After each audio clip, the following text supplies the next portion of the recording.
एक बार भगवान बुद्ध किसी गांव से गुजर रहे थे। गांव वालों ने उन्हें उपदेश देने के लिए रोका। भगवान बुद्ध एक वृक्ष के नीचे बैठ गए और गांव वालों के साथ बातें करने लगे। तभी एक औरत रोती हुई आकर बुद्ध के चरणों में गिर गई। भगवान बुद्ध ने बड़े स्नेह से उससे पूछा, क्या बात है, तुम रो क्यों रही हो? औरत के आंसू रोके नहीं रुक रहे थे। वह कुछ बोलने की स्थिति में नहीं थी।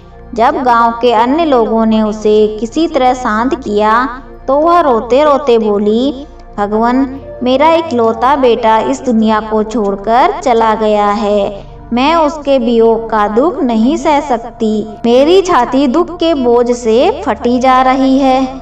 मेरे जैसे दुखी और अभागी औरत इस पूरे संसार में कहीं नहीं होगी। मुझे दुख को दूर करने का तुरंत कोई उपाय न बताया तो मैं भी जी ना सकूंगी। भगवान बुद्ध धैर्य से उस औरत की बात सुनते रहे।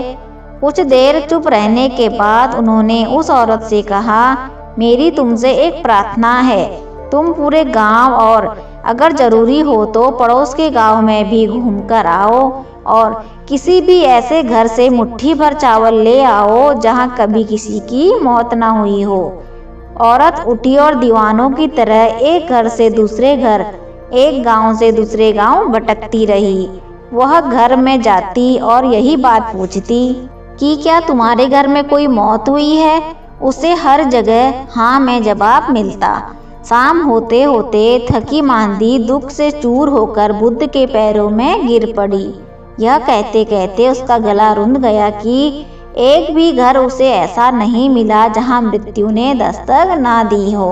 बुद्धदेव ने करुणा की दृष्टि से उसे देखा और कहा, मृत्यु निश्चित है, वह तो एक न एक दिन आनी ही है। उसे स्वीकार करना और जीवन को आगे चलाना ही विवेक का काम है। तो दोस्तों, आपको यह कहानी अच्छी लगी हो तो हमारे चैनल को सब्सक्राइब करें।